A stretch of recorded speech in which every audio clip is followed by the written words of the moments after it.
Namaskar ellarigu. Today let us start with the last topic of the second chapter. So in this topic we are learning on self-control, self-interest and self-respect. Okay, before starting the self-control topic, let us know about it by a story from Ratika 4 semester ANC. Good morning, everyone.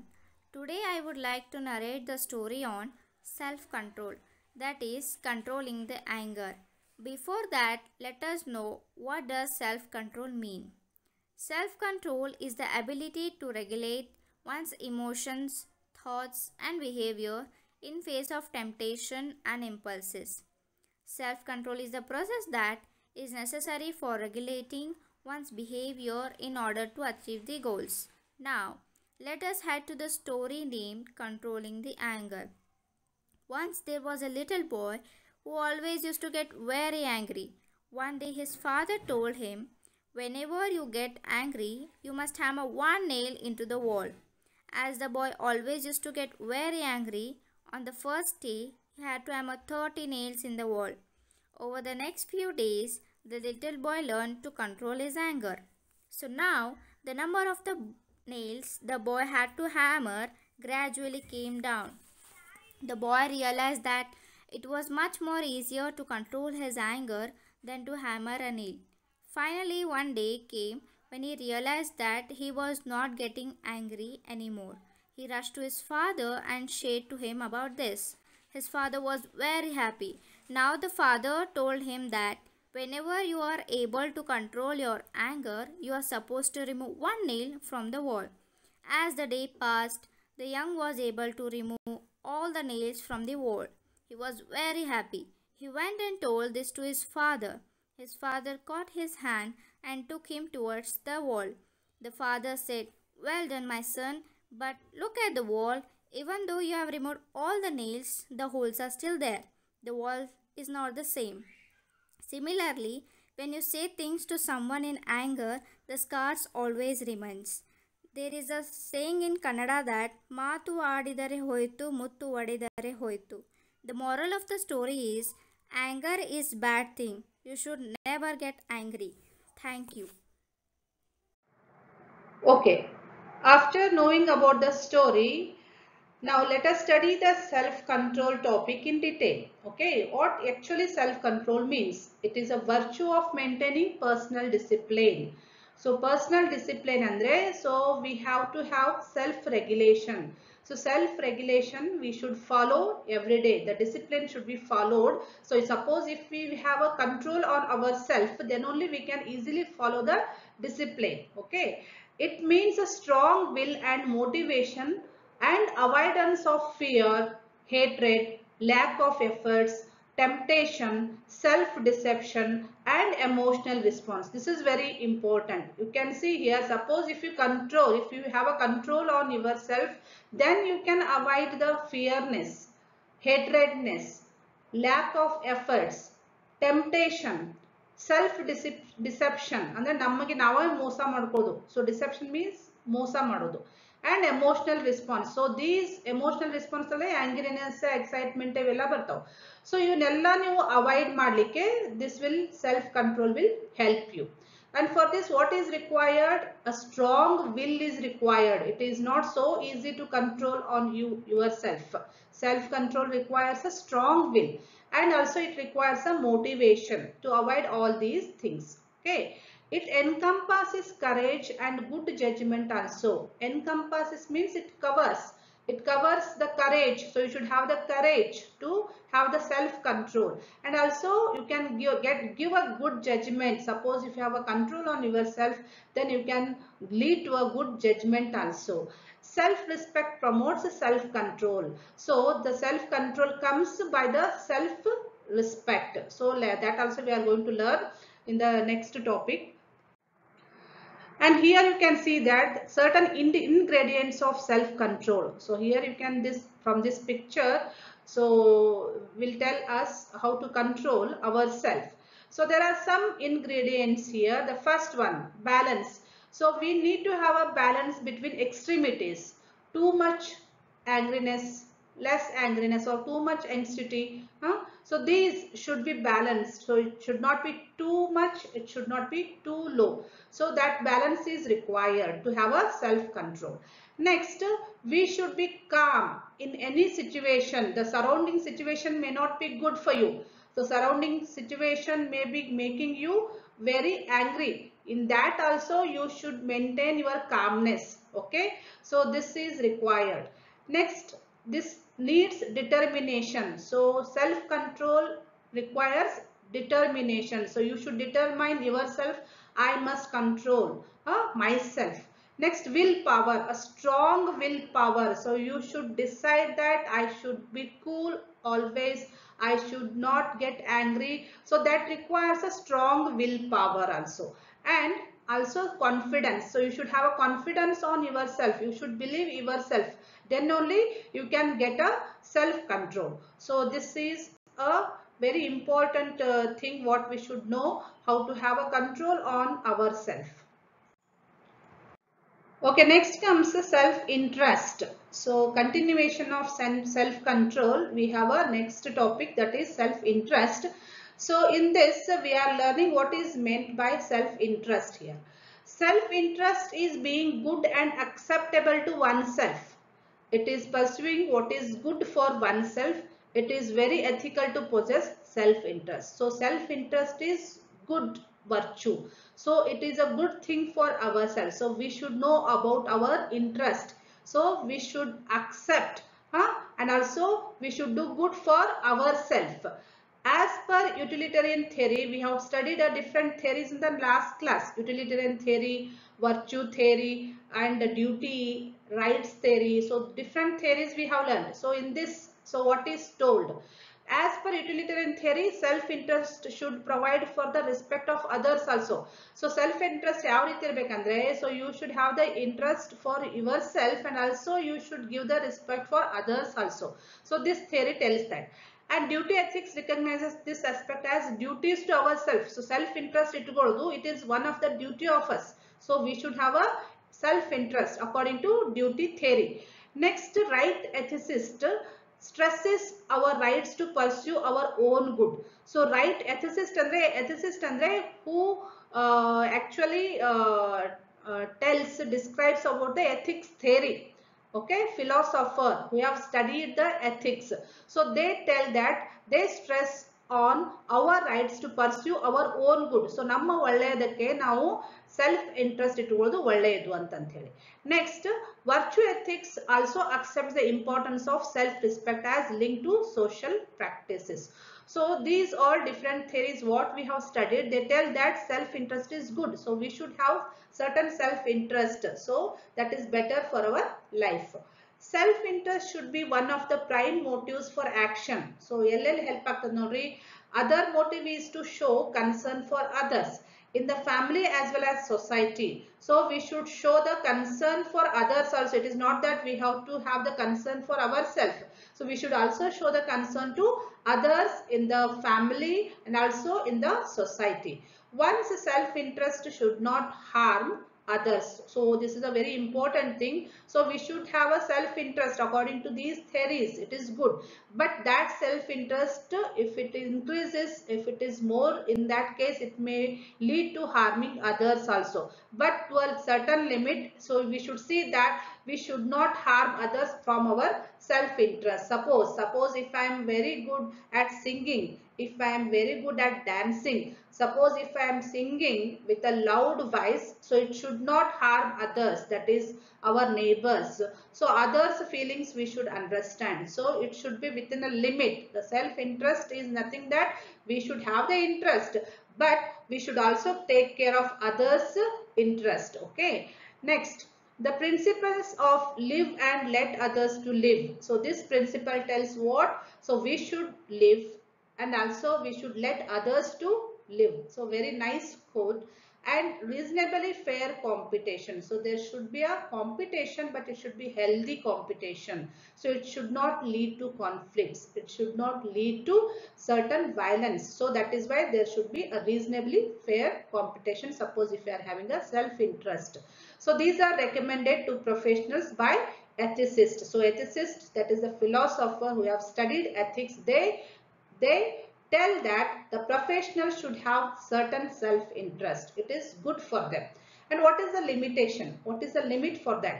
Self-interest limitation is in ethical egoism. The self is considered as every one of us should always and only promote one's own interest. So what this theory tells, ethical egoism, so we should always have our only own interest and we should promote our own interest. So ನಮ್ಮ interest ಬಗ್ಗೆ ಅಷ್ಟೇ ನಾವು ಕಾಳಜಿ ತಗೋಬೇಕು, ನಮ್ಮ ಬಗ್ಗೆ ನಾವು ಅಷ್ಟೇ ಕಾಳಜಿ ತಗೋಬೇಕು. ಸೊ ನಾವೇನ್ ಮಾಡ್ತೀವಿ ಅದೇ ಸರಿ. So I am good at all the time. So this leads to what? Ego. ನಾವು ಕನ್ನಡದೊಳಗೆ ಅಹಂಕಾರ, ಗರ್ವ, ಜಂಬ ಅಂತ ಕರಿತೀವಿ ನೋಡ್ರಿ. So this leads to that. So that is why there must be certain limit. So however self interest lead to egoism or selfishness. Sometimes we become selfishness to fulfill our interest. So ನಮ್ಮ interest fulfil ಮಾಡ್ಕೋಬೇಕಂತ ಮಾಡ್ಬೇಕಂತ ಹೇಳಿದ್ರೆ ನಾವು ಸ್ವಾರ್ಥಿಗಳಾಗ್ತೀವಿ. Selfishness ಅಂದ್ರೆ ಸ್ವಾರ್ಥಿಗಳಾಗ್ತೀವಿ. So that is not a good thing. So that is why there must be certain limit on the self interest. So self interest within a control, within a limit, it is good. So as told by ethicist, suppose if it exceeds, in that case it may lead to egoism, selfishness, which is not good thing. Okay, next topic is self-respect. To know about this self-respect in detail, first let us look at a story on self-respect.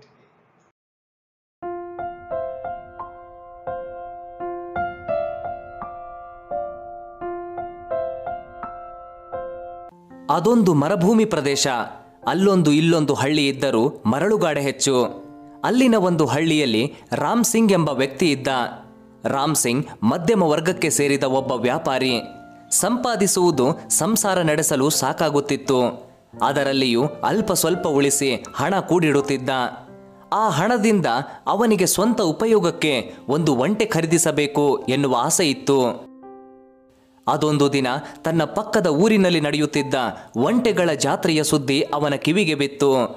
ಅಲ್ಲಿ ಒಂಟೆಗಳನ್ನು ನೋಡಲು ಮತ್ತು ಖರೀದಿಸಲು ಅವಕಾಶವಿತ್ತು.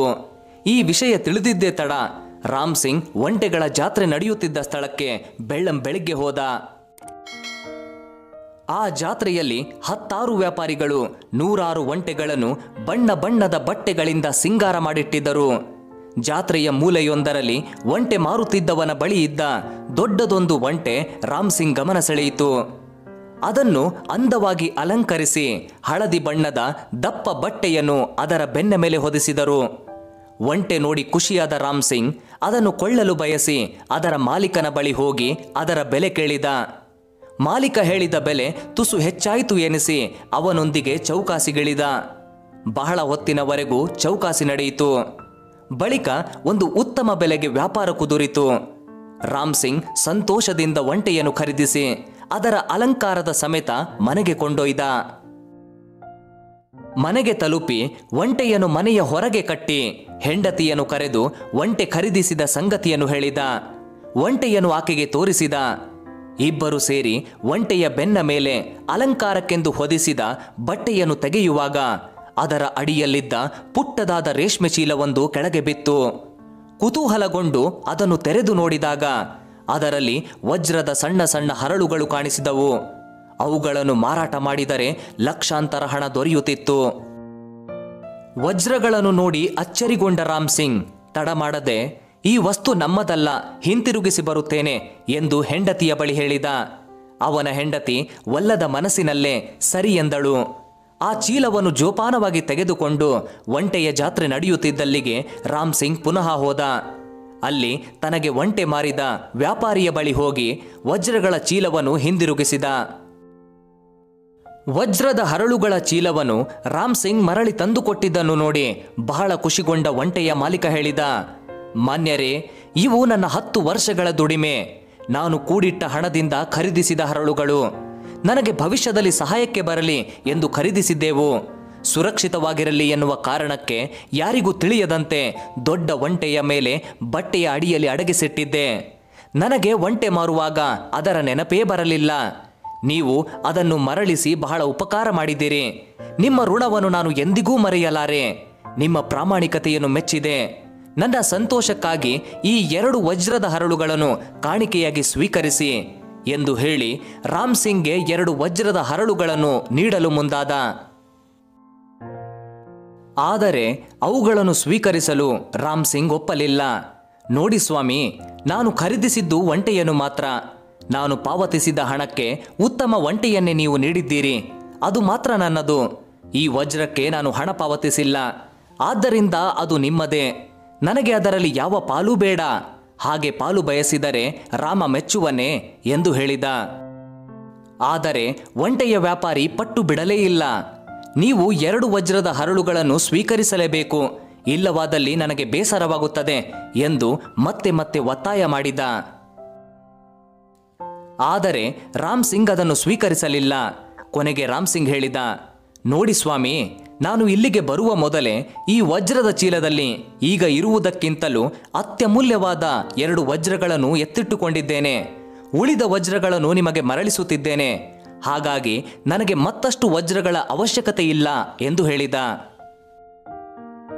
ಗಲಿಬಿಲಿಗೆ ಒಳಗಾದ ಒಂಟೆಯ ಮಾಲೀಕ ಚೀಲದಲ್ಲಿದ್ದ ವಜ್ರದ ಹರಳುಗಳನ್ನು ತೆಗೆದು ಎಣಿಸಲು ಆರಂಭಿಸಿದ. ಅವನು ಕೂಡಿಟ್ಟಷ್ಟೇ ವಜ್ರದ ಹರಳುಗಳು ಅದರಲ್ಲಿದ್ದವು. ಎಲ್ಲ ಲೆಕ್ಕ ಸರಿಯಾಗಿತ್ತು. ಮತ್ತಷ್ಟು ಅಚ್ಚರಿಯಿಂದ ರಾಮ್ ಸಿಂಗ್ ಕಡೆ ನೋಡಿ, ಎಲ್ಲವೂ ಇಲ್ಲೇ ಇವೆ, ನೀವೇನು ತೆಗೆದುಕೊಂಡಿದ್ದೀರಿ ಎಂದು ಪ್ರಶ್ನಿಸಿದ. ಅದಕ್ಕೆ ರಾಮ್ ಸಿಂಗ್ ಮುಗುಳ್ನಗುತ್ತಾ ಹೇಳಿದ, 2 ಅತ್ಯಮೂಲ್ಯ ವಜ್ರಗಳು, ಒಂದು ಪ್ರಾಮಾಣಿಕತೆ, ಇನ್ನೊಂದು ಆತ್ಮಗೌರವ, 2 ನನ್ನಲ್ಲಿವೆ. ಅದಕ್ಕೆ ಯಾವ ವಜ್ರವೂ ಸಮವಲ್ಲ ಎಂದು ವಂದಿಸಿ ಮನೆ ಕಡೆ ನಡೆದ.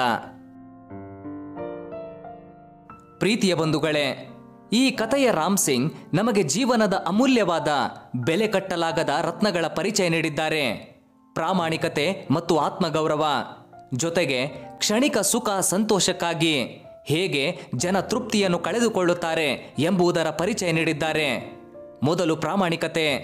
ಬೇರೆ ಉದಾಹರಣೆಗಳನ್ನು ಬಿಡಿ, ನಿಮ್ಮನ್ನು ನೀವೇ ಕೇಳಿಕೊಳ್ಳಿ. ನೀವು ಯಾರನ್ನು ಗೌರವಿಸುತ್ತೀರಿ? ಹೆಚ್ಚು ಸಂಪತ್ತು ಇರುವವರನ್ನೋ, ಹೆಚ್ಚು ಓದಿರುವವರನ್ನೋ, ಅಥವಾ ಯಾವ ವ್ಯಕ್ತಿ ಪ್ರಾಮಾಣಿಕವಾಗಿ ಮುಗ್ಧವಾಗಿರುವವರನ್ನೋ? ಹೆಚ್ಚು ಓದೋದು, ಹೆಚ್ಚು ಗಳಿಸೋದು ಯಾರು ಬೇಕಾದರೂ ಮಾಡಬಹುದು, ಆದರೆ ಪ್ರಾಮಾಣಿಕವಾಗಿ ಎಲ್ಲರೂ ಇರೋಕ್ಕಾಗಲ್ಲ. ವಿಶೇಷವಾಗಿ ಸದ್ಯದ ವಾತಾವರಣದಲ್ಲಂತೂ ಸ್ವಲ್ಪ ಕಷ್ಟ ಅಂತ ಹೇಳ್ಬೋದು. ನೆನಪಿಡಿ, ಪ್ರಾಮಾಣಿಕವಾಗಿರಬೇಕು ಅಂತ ಹೊರಗಡೆ ತೋರ್ಪಡೆಯ ಪ್ರಾಮಾಣಿಕವಾಗಿರಬಾರ್ದು. ಪ್ರಾಮಾಣಿಕತೆ ನಮ್ಮೊಳಗಿರಬೇಕು. ನಮಗೆ ನಾವು ಪ್ರಾಮಾಣಿಕರಾಗಿರಬೇಕು. ಯಾರು ತಮಗೆ ತಾವು ಪ್ರಾಮಾಣಿಕರಾಗಿರಲ್ವೋ ಅವರಷ್ಟು ನತದೃಷ್ಟರು ಯಾರೂ ಇಲ್ಲ ಬಿಡಿ. ಇನ್ನು ಯಾರು ತಮಗೆ ತಾವು ಪ್ರಾಮಾಣಿಕರಾಗಿರ್ತಾರೋ ಅವರಿಗೆ ಆತ್ಮಗೌರವ ಇರುತ್ತೆ. ಯಾರಿಗೆ ಆತ್ಮಗೌರವ ಇರುತ್ತೋ ಅವರಷ್ಟು ಅದೃಷ್ಟವಂತರು, ಶ್ರೀಮಂತರು ಯಾರೂ ಇಲ್ಲ ಅನ್ಬಹುದು. ಆತ್ಮಗೌರವ ಹೇಗೆ ಬರುತ್ತೆ? ಮೊದಲು ನಮಗೆ ನಾವು ಗೌರವ ಕೊಡಬೇಕು. ನಮಗೆ ನಾವು ಗೌರವ ಕೊಡಬೇಕು ಅಂದರೆ ನಮಗೆ ನಾವು ಪ್ರಾಮಾಣಿಕರಾಗಿರಬೇಕು. ಹೊರಗೊಂದು ಮಾತಾಡೋದು, ಒಳಗೊಂದು ಯೋಚಿಸೋದು, ಜನರ ಮುಂದೆ ನಾಟಕೀಯವಾಗಿರೋದು, ಜನರ ಮುಂದೆ ಒಂಥರ ಇರೋದು, ಇಲ್ಲದಿದ್ದಾಗ ಇನ್ನೊಂಥರ ಇರೋದು, ಈ ರೀತಿಯಾದ ಜನರು ಎಂದಿಗೂ ಆತ್ಮಗೌರವ ಪಡೆಯೋದು ಸಾಧ್ಯನೇ ಇಲ್ಲ. ಬೇರೆಯವ್ರು ಏನು ಹೇಳ್ತಾರೆ ಬಿಡಿ, ನಿಮಗೆ ನೀವು ಮೊದಲು ಗೌರವ ಕೊಡಿ. ನೆನಪಿಡಿ, ಕೆಲವೊಂದು ಬಾಹ್ಯ ಆಕರ್ಷಣೆಗಳು ನಮಗೆ ಕ್ಷಣಿಕ ಸುಖ ಕೊಡ್ಬೋದು. ಅವುಗಳಿಗೆ ನಾವು ತಲೆ ತಗ್ಸಿದ್ರೆ, ಆ ಆಮಿಷಗಳಿಗೆ ಬಲಿಯಾದ್ರೆ ಜೀವನ, ಈ ಬದುಕು ನಮಗಾಗಿ ಇಟ್ಕೊಂಡಿರೋ ಅದ್ಭುತ ಬೆಲೆ ಕಟ್ಟಲಾಗದ ನಿರಂತರ ಸಂತೋಷದಿಂದ ವಂಚಿತರಾಗ್ತೀವಿ. ದಯಮಾಡಿ ಮಾನವೀಯತೆಯನ್ನು ಮರೆಯಬೇಡಿ. ಬಾಲ್ಯದ ಮುಗ್ಧತೆ ಮರೆಯಾಗದಿರಲಿ. ಏನೇ ಮರೆತರೂ ಕರ್ಮ ಅನ್ನೋದೊಂದಿದೆ, ಅದನ್ನ ಮರಿಬೇಡಿ. ಯಾರಿಗೂ ಹೆದರದಿದ್ರೂ ಪರವಾಗಿಲ್ಲ. ಕರ್ಮಕ್ಕೆ, ಧರ್ಮಕ್ಕೆ, ಪರಮಾತ್ಮನಿಗೆ ಹೆದರಿ ಒಳ್ಳೆಯ ಮಾರ್ಗದಲ್ಲಿ ನಡೆಯಿರಿ. ನಾವು ಉತ್ತಮರಾದರೆ ನಮ್ಮ ವ್ಯಕ್ತಿತ್ವ ಇನ್ನು ಹಲವರಿಗೆ ನಮ್ಮ ದಾರಿ ತುಳಿಯಲು ಪ್ರೇರೇಪಿಸುತ್ತದೆ.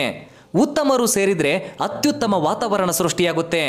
ಅತ್ಯುತ್ತಮ ವಾತಾವರಣ ಮತ್ತೆ ಉತ್ತಮರನ್ನು ರೂಪಿಸುತ್ತದೆ. ಜೀವನದ ಈ 2 ಅಮೂಲ್ಯವಾದ ರತ್ನಗಳನ್ನು ಮರೆಯಬೇಡಿ, ಪ್ರಾಮಾಣಿಕತೆ ಮತ್ತು ಆತ್ಮಗೌರವ. ಕಥೆ ನಿಮಗೆ ತಲುಪಿದೆ, ಅಭಿಪ್ರಾಯನ ಕಮೆಂಟ್ನಲ್ಲಿ ಬರೆಯಿರಿ.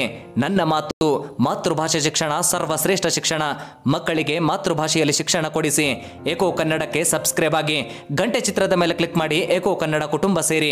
ಧನ್ಯವಾದಗಳು. ಜೈ ಹಿಂದ್, ಜೈ ಕರ್ನಾಟಕ, ಜೈ Bhuvaneshwari.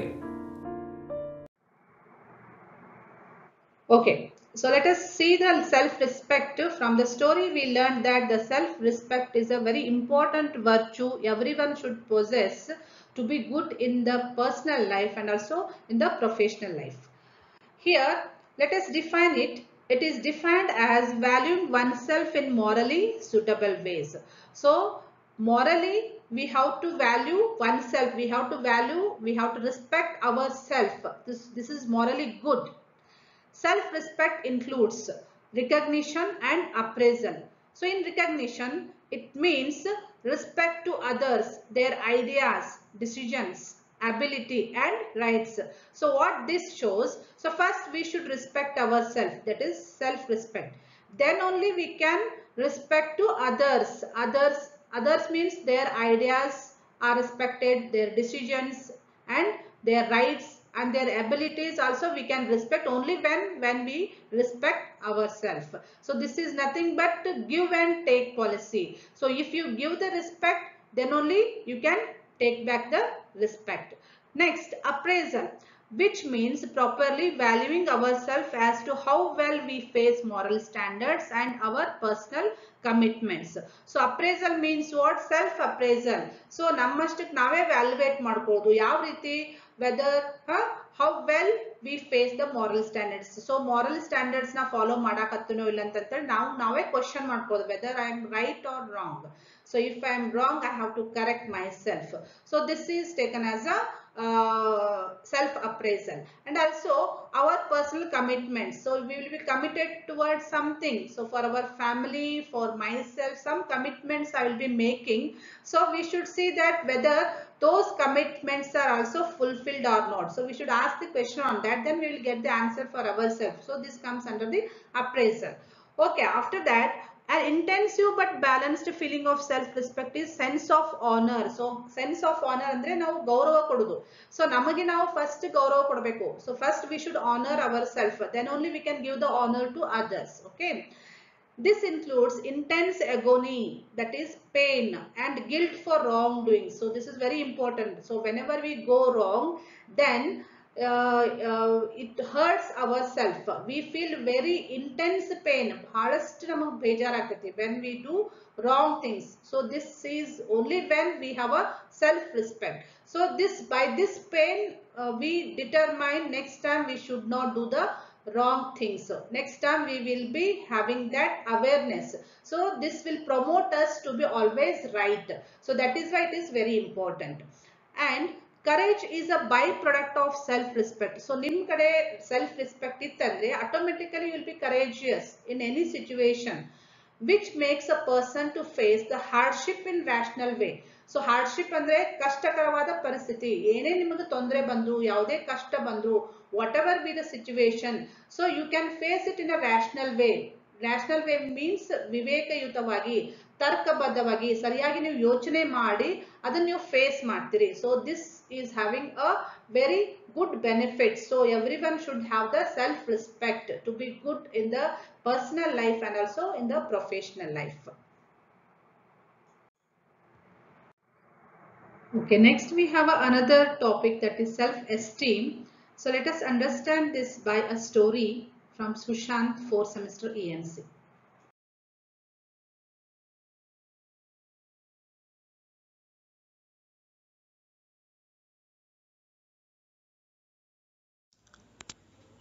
I will tell a story on self-esteem.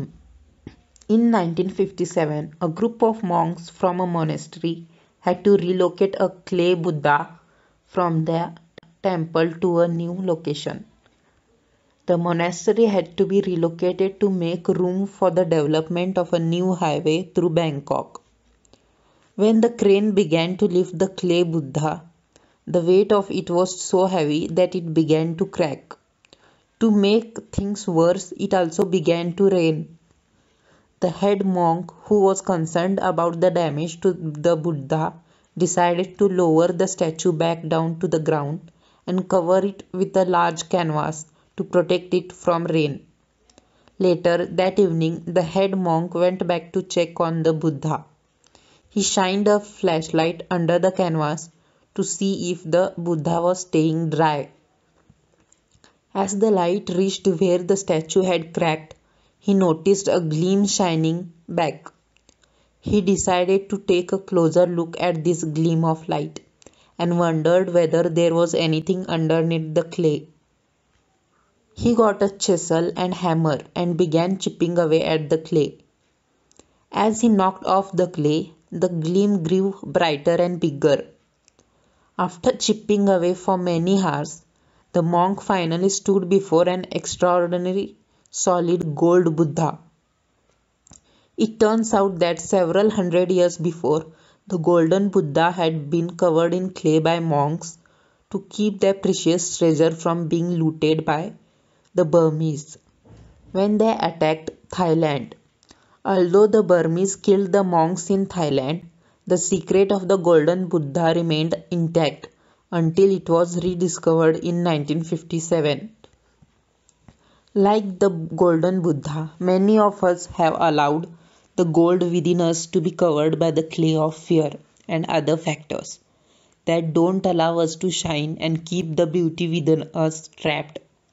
Somewhere along the way between the ages of 2 and 9, we begin to cover up our golden essence and develop low self-esteem because of the things we experience and because of the things that are said to us and the negative meanings we associate with our experiences that cause us to undervalue ourselves. Like the monk, we must grab our chisel and hammer and chip away the clay of low self-esteem so that we can discover our true essence again. Thank you.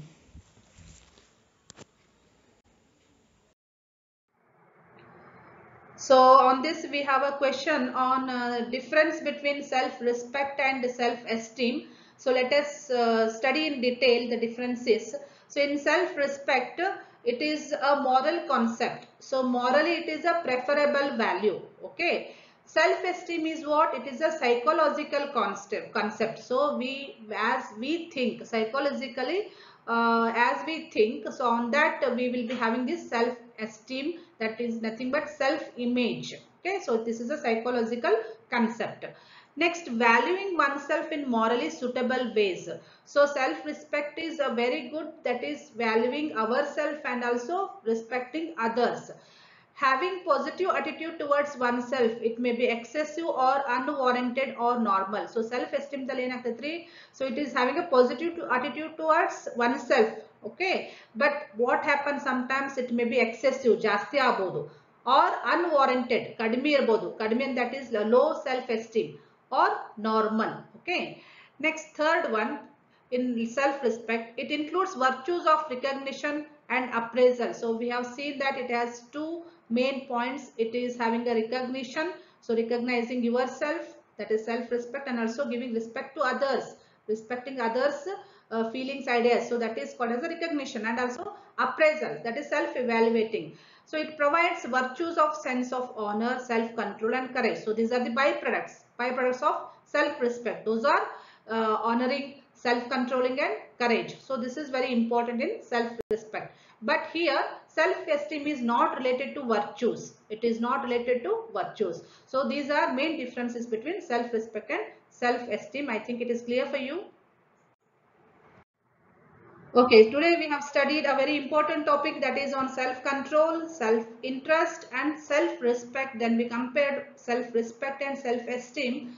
So a very interesting topic. With the help of stories, we tried to understand these topics.